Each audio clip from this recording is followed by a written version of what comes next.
이 시간은 하나님 여호와가 너와 함께 가시며 라는 제목으로 말씀의 은혜를 나누고자 합니다. 한 주간 비를 잘 피하시면서 사셨나요?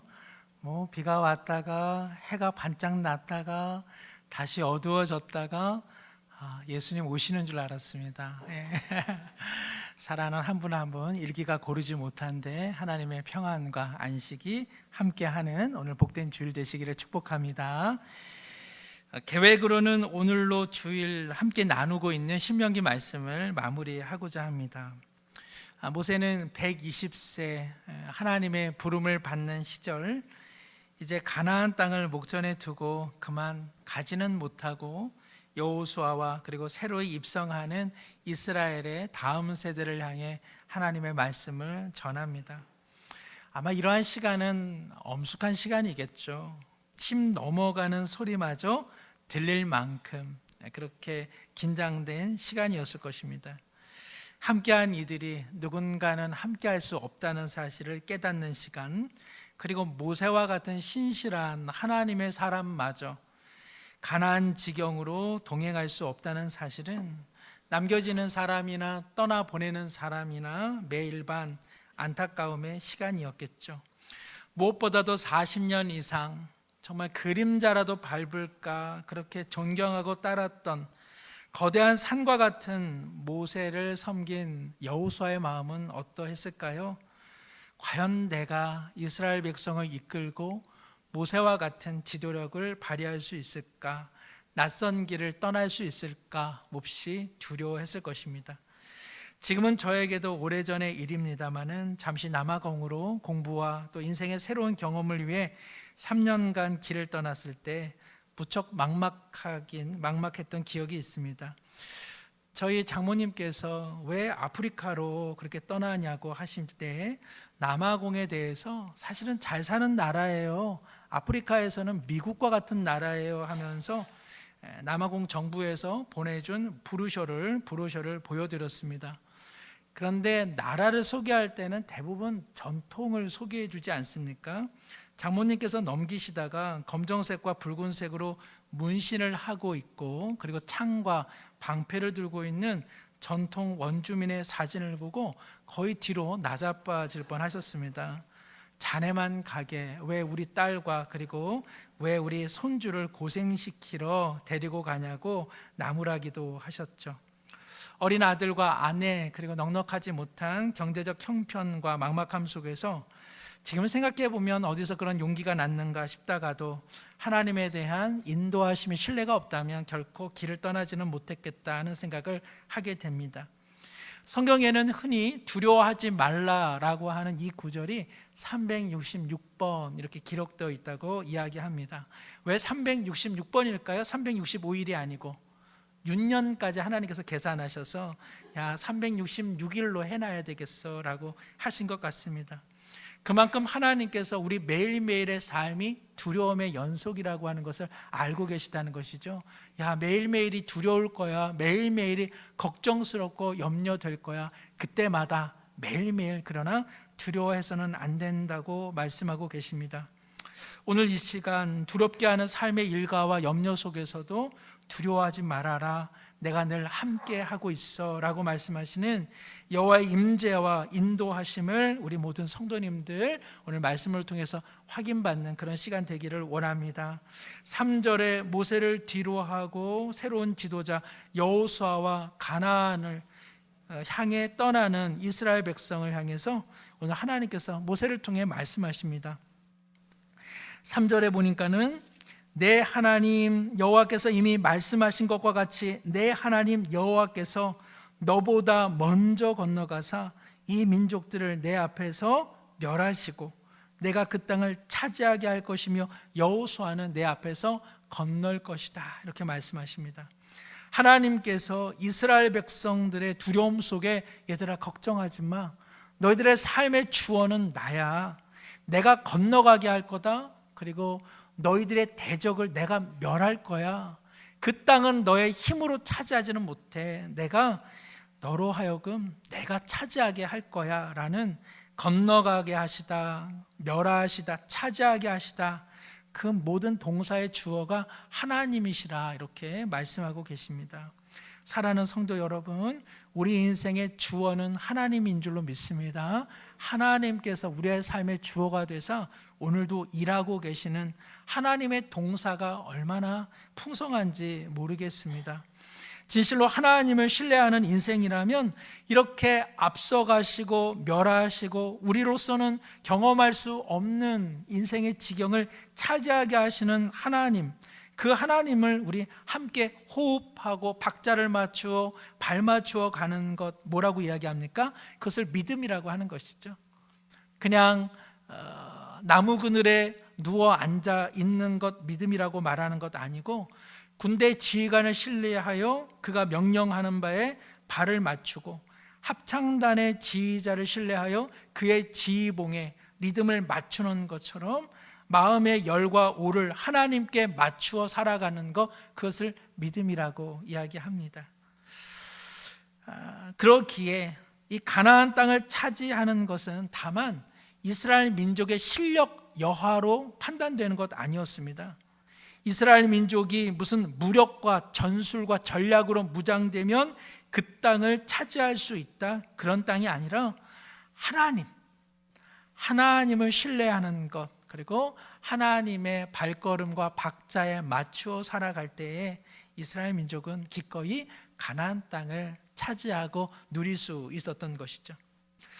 우리 성도님들께서 구약 성경을 읽으실 때 꼭 기억할 것 있습니다.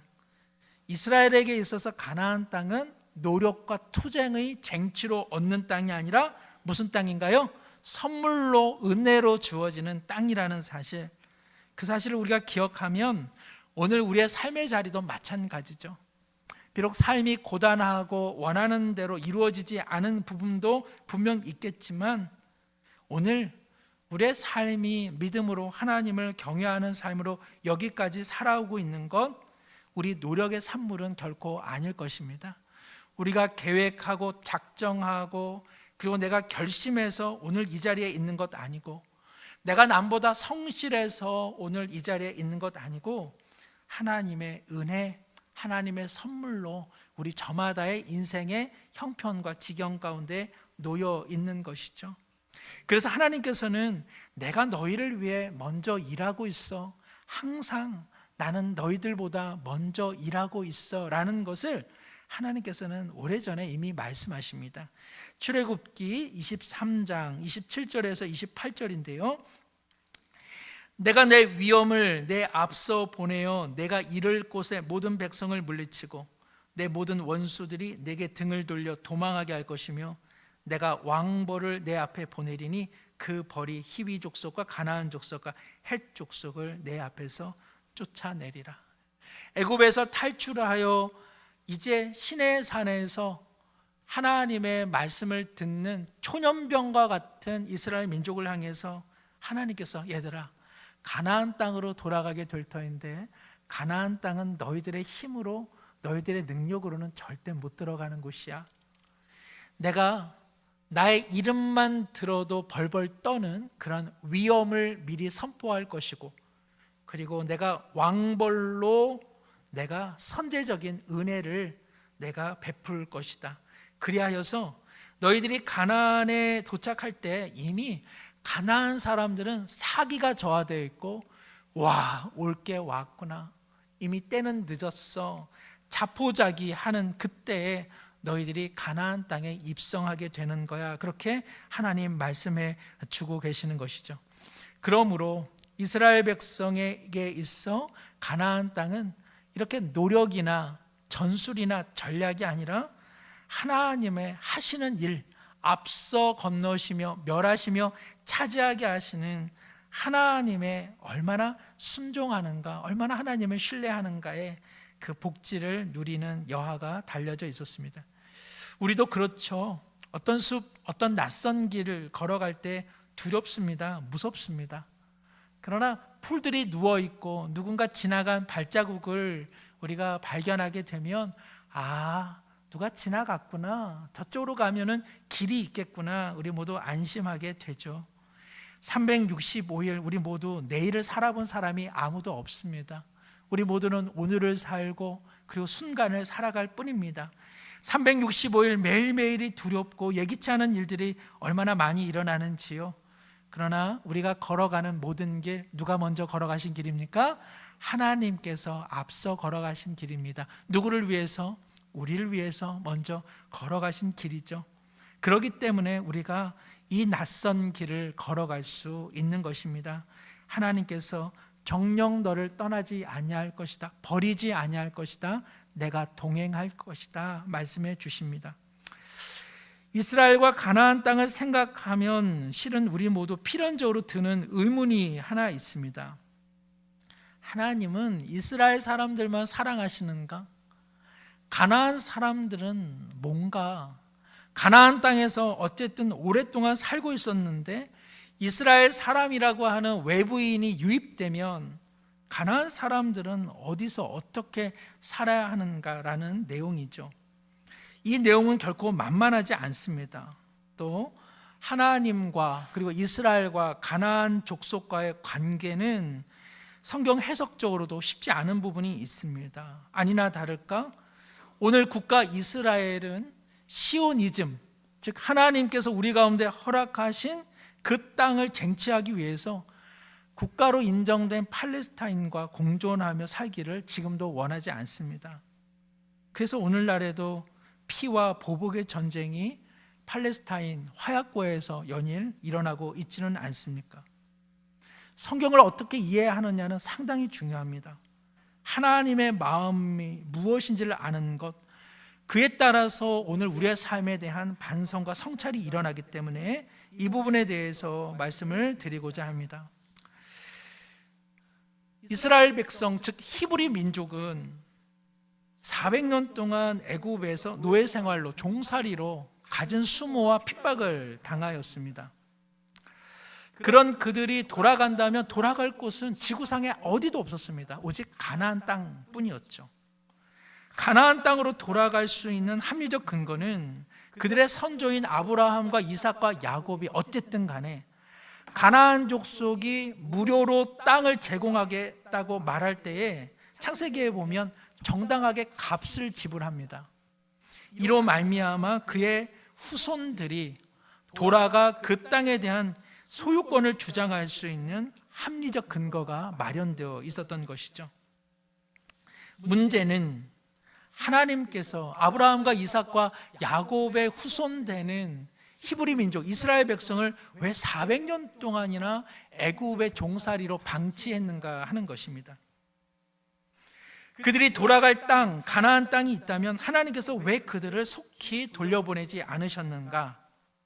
놀랍게도 성경은 이스라엘 백성이 애굽에서 고통받던 그 400년은 가나안 족속 사람들이 하나님께로 돌아오기를 하나님의 오래 참음과 긍휼과 인내의 시간이었다고 성경은 말씀합니다. 오래 참는 것 참 어려운 일이죠. 저는 오래 참는 일에 있어서 가장 어려운 것은 가끔 햇반 돌리는 때 같습니다. 햇반 하나를 돌릴 때 표기상으로는 2분 30초 이렇게 되어 있는데 못 기다리겠어요. 그래서 연실 시계를 보고 이거 1분 30초도 먹을 수 있겠더만 굳이 2분 30초가 필요한가? 연실 그 5분을 이렇게 쳐다보는 경우가 많습니다. 우리 성도님들께서도 대부분 커피 자판기 커피 내려올 때 얼마나 시간이 지루한지 모르겠습니다. 그럼에도 빨리 받아내려고 결국 몇 방울 우리 아까운 커피를 놓치는 때가 얼마나 많이 있습니까? 하나님께서 가나안 족속을 견뎌내시는데 400년을 견뎌내십니다. 창세기 15장 16절에는 하나님께서 아브라함에게 너희 후손들의 인생에 대해서 이렇게 말씀하십니다. 내 자손은 4대 만에 이 땅으로 돌아오리니 이는 아모리 족속의 죄악이 아직 가득 차지 아니함이니라. 당시에 아브라함은 자녀가 없었습니다. 그러나 이삭을 필두로 하여 무수한 자녀들이 이제 생겨날 터인데 너의 후손들이 그러나 이 땅으로 다시 돌아오는 일은 400년 후에나 일어날 것이다. 왜냐하면 나는 이 땅에 먼저 거주하고 있는 가나안 족속 아모리족 속에 죄악이 아직 가득 차지 아니한 것으로 판단하기 때문이다 말씀하시는 것입니다. 무슨 말씀입니까? 이스라엘 민족이 가나안에 돌아오는 날, 가나안 사람들에겐 그것은 분명 심판의 날이 될 것이다. 나는 그 심판의 날을 연기할 것이다. 비록 너희 자손들이 애굽에서 고통을 당할 때 내가 그 고통과 신음 속에 함께할 것이되, 가나안 사람도 나는 포기하지 않을 것이며 그들이 죄에서 돌이킬 그 날과 그 기회를 나는 아주 오랜 시간 동안 풍성히 제공할 것이다. 이것이 바로 너가 믿는 나다. 이렇게 하나님 말씀하고 있는 것이죠. 성도 여러분, 하나님은 어떤 특정한 사람의 허물은 안 본 듯 매번 덮어주시고, 어떤 특정한 사람의 허물은 작은 꼬투리만 잡아도 부풀려서 심판하시는 그런 불공평하고 그리고 불의한 하나님 아니십니다. 하나님은 누구에게도 오래 참으시고요, 하나님은 악한 자라도 돌아와 살 수만 있다면 견뎌내시며 상처를 받으시는 분, 우리 하나님이십니다. 하나님의 정의로운 심판을 피할 자가 없기 때문에 하나님은 하실 수만 있다면 오래 참으시고 자비와 긍휼을 베푸십니다. 우리는 사람을 만들어내지를 못합니다. 그러나 하나님께서는 사람을 자기 형상을 닮아 지으셨기 때문에 하나님께 있어 사람은 소중한 존재입니다. 그래서 하나님은 고통과 상처를 감당하시며 그렇게 우리의 연약함을 참아내고 계시는 것이죠. 그러므로 이스라엘 민족이 이제 가나안 땅에서 가나안 족속과 맞닥뜨리는 전쟁은요, 민족과 민족의 전쟁이 아닙니다. 그냥 내 땅에 돌아왔으니까 내 땅 내놔, 이런 내용 아닙니다. 400년 동안 하나님의 긍휼과 정의를 조롱하고 멸시한 가나안 족속에 대한 하나님의 안타까운 심판의 성격을 갖고 있는 것이죠. 실제 가나안 족속의 역사를 보면 사람에 대해 참 무자비했고, 그리고 폭력을 일삼았고, 끊임없는 전쟁과 약탈, 그리고 불의와 거짓이 넘쳐났던 것으로 보입니다. 하나님께서 이스라엘만 사랑하시고 팔레스타인, 가나안 족속은 미워하신 결과로 이스라엘에게 가나안 땅을 주는 것이 아니죠. 400년간 참으시되 그 시간 속에서 그 귀한 땅과 생명을 피와 폭력으로 얼룩지게 한 것에 대해 정당하게 심판하는 내용입니다. 실은 이스라엘 백성도 이후에 이 땅에서 그 역할을 감당하지 못했기 때문에 그들도 바벨론으로 포로로 잡혀가게 되는 것이죠. 그러니까 이스라엘 민족에게 하나님께서 주시는 이 가나안 땅이라고 하는 것은 나는 너희만 좋아, 나는 너희만 사랑해, 그래서 너희만 잘 먹고 너희만 잘 살면 좋겠어 라는 의미로 가나안 땅을 준 것 아니라는 사실입니다. 이를 우리는 출애굽기 19장 5절 6절에서 확인할 수 있습니다. 하나님께서 애굽에서 탈출하게 된 이스라엘 민족을 향해서 내가 너희를 왜 내 백성 삼았는 줄 내가 말해줄게 하는 내용입니다. 세계가 다 내게 속하였나니 너희가 내 말을 잘 듣고 내 언약을 지키면 너희는 모든 민족 중에서 내 소유가 되겠고 너희가 내게 대하여 제사장 나라가 되며 거룩한 백성이 되리라. 얘들아, 모든 민족과 백성이 다 내게 속하였어. 그러나 이를 알지 못한다. 이제 너희들은 나의 소유된 백성이니 너희가 제사장 나라로 가나안 땅에서 하나님의 사랑과 뜻과 의로움과 자비와 구원이 무엇인지 그 나의 꿈을 너희들이 실현시켜라 라는 내용으로 말씀하고 계시는 것입니다. 제사장이라고 하는 말은 다리를 놓는다라는 뜻을 갖고 있습니다. 하나님과의 다리를 잃어버린 세상 열방을 향하여 너희가 이제는 그 다리를 놓는 인생으로 살아라. 그것이 내가 너희들에게 가나안 땅을 선물로 주는 이유이다. 황폐된 곳을 다시 한번 꽃과 생명이 피어 저들도 그와 같은 인생으로 살도록 하는 일, 이것이 바로 내가 너희를 구원한 까닭이다라고 말씀하시는 것이죠. 오늘 우리를 향한 하나님의 부르심과 전혀 무관하지 않습니다. 우리 모두 365일 두려움에 갇혀 오늘의 만족과 안정만을 지향하며 생활해 가고 있지 않습니까? 세상 사람들은 그렇다 할 수밖에 없습니다. 세상 사람들은 영적인 안목이 없고, 실은 영혼에 대한 사모함이 없고, 심판에 대해 전혀 그들은 관심이 없습니다. 오직 세상 사람들은 한평생만 관심 있죠. 그래서 종교라고 하는 것도 결국 내 행복, 내 유익, 내 욕구, 내 가족에게 어떻게 이바지하느냐에 사실은 종교를 선택하는 것 외에는 아무 까닭도 없을 것입니다. 오늘 우리 사회에 어떤 모습으로, 어떤 이유로 오직 내 행복, 내 욕구만을 관찰시키는 것으로 살아가는 극단적인 사람들이 있다면 정치가들이 아닌가 싶습니다. 정치가는 누구이죠? 실은 오늘의 삶뿐 아니라 나라와 민족이 어떠한 방향과 어떤 목적을 지향해야 되는가 조금은 말해주어야 할 터인데, 이 시대의 정치가들은 내일을 말하지만 실은 내일을 핑계로 오늘 자기의 욕심과 자기 이익에 갇혀 있음을 공공연히 나타내는 실정에 놓여져 있습니다. 그러나 오늘 우리의 정치 현실이 이렇게 된 것 정치가들만 탓할 수 있겠습니까? 실은 그들을 탓할 수 없는 까닭이 바로 우리에게 있죠. 우리 모두도 영혼에 대한 마음이 없고, 내일의 숭고한 가치에 대한 마음이 없고, 하나님의 뜻 혹은 심판에 대한 어떠한 마음이나 영적인 감각이 많이 떨어져 있습니다. 오늘 내게 좋은 것, 오늘 내게 유익된 것에만 사로잡혀 있기 때문에 오늘 우리 시대의 정치가가 이렇게 후진 까닭도 바로 다른 데 있지 않고 일반 우리에게도 있음을 우리는 부인할 수 없습니다. 하나님께서 이스라엘 백성 가운데 가나안 땅을 선물로 주시고, 그리고 오늘 우리의 삶의 자리를 여기까지 인도하신 것, 나는 너만 좋아, 그리고 너만 좋게 인생을 살아라는 그런 뜻은 아닐 것입니다. 다른 이는 미워하시고 다른 사람은 못나서 우리에게만 이렇게 잘해주시는 것 아니겠죠. 안타깝지만 이스라엘 백성은 훗날 크게 오해합니다.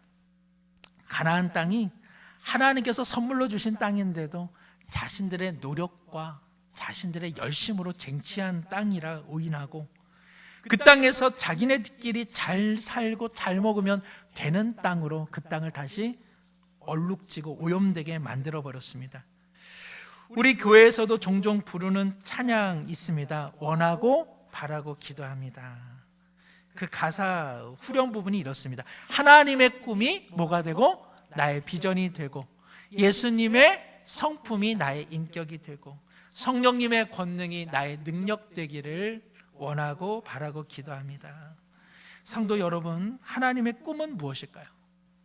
하나님의 꿈은 생명과 평화, 나눔과 용서입니다. 우리가 하나님을 믿으면서도 하나님께서 만들어 가시는 하나님 나라의 꿈을 상실하면 결국 남는 것은 우리의 꿈, 우리 욕심에 불과한 것 아니겠습니까?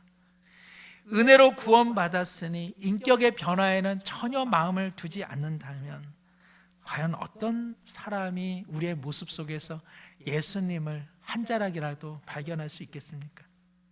사랑과 지혜의 열매를 맺어가시는 성령님을 기도와 말씀을 통하여 매 순간 의지하지 않는다면 오늘 우리 결국 세상을 살아가는 힘을 세상적인 방법을 통하여 이루어가지 않겠습니까?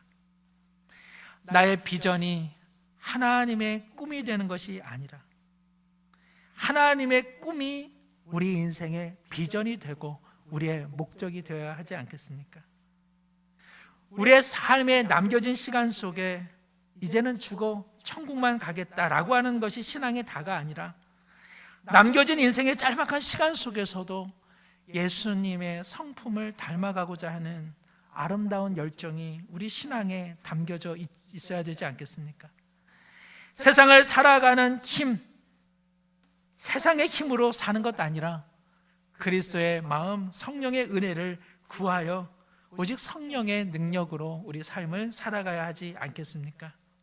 안타깝지만 이스라엘 민족은 하나님의 이러한 당부와 명령을 결국은 외면합니다. 놀랍게도 하나님께서 이를 알고 계셨습니다. 오늘 모세가 전하는 신명기 31장 16절에 하나님께서 모세에게 따로 이렇게 말씀하십니다. 16절입니다. 또 여호와께서 모세에게 이르시되 너는 내 조상과 함께 누우려니와 이 백성은 그 땅으로 들어가 음란히 그 땅의 이방신들을 따르며 일어날 것이요 나를 버리고 내가 그들과 맺은 언약을 어길 것이라. 놀랍습니다. 하나님께서는 이스라엘 민족의 배교와 그리고 이스라엘 민족이 결코 하나님을 경외하지 아니할 것을 아시면서도 그럼에도 불구하고 그들을 향한 하나님의 말씀 증거하기를 포기하지 않으셨습니다.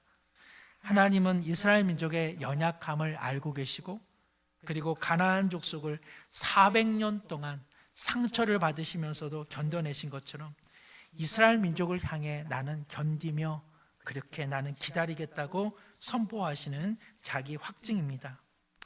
하나님께서 우리를 향해 말씀하십니다. 얘야, 한번 잘해서 되는 신앙 그런 것 아니다. 한번 순종해서 얻는 신앙 그런 것 아니다.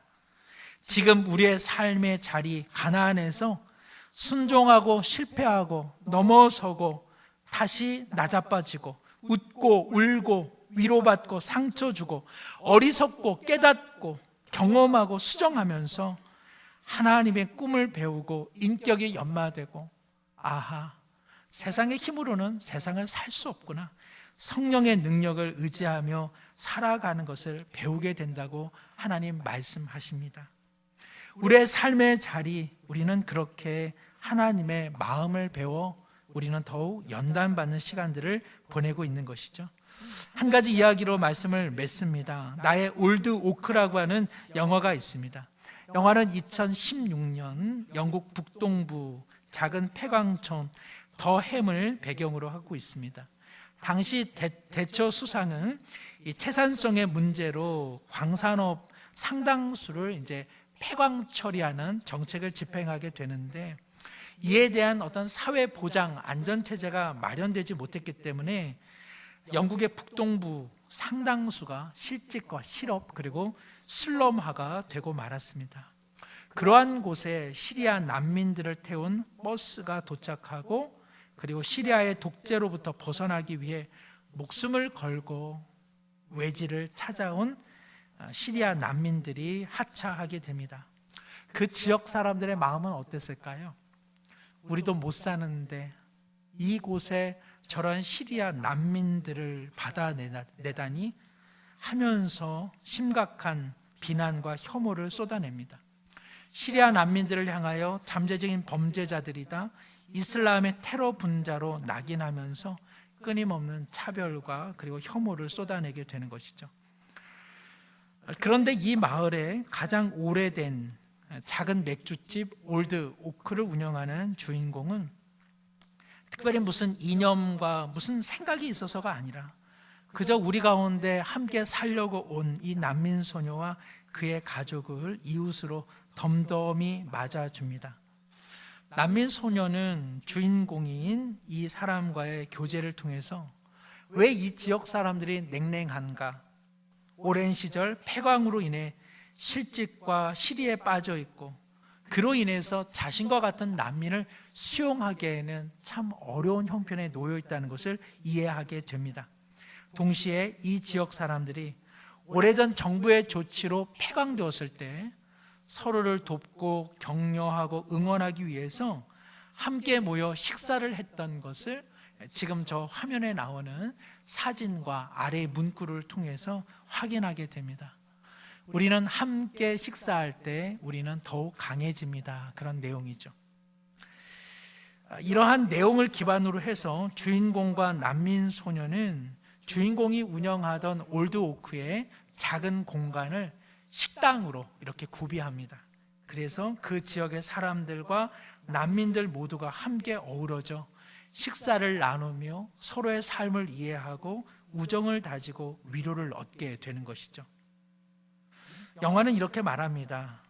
과거에는 그런 공간이 교회였지만 지금은 다 사라지고 없다. 영화에 나오는 이 대사가 제 마음에 깊이 남겨졌습니다. 과거에는 그런 공간이 교회였지만 지금은 다 사라지고 없다. 영화를 통해 말하는 이 메시지가 어찌 보면 오늘 우리의 한국 교회 그리고 한국 신자의 모습은 아닌가 그렇게 생각합니다.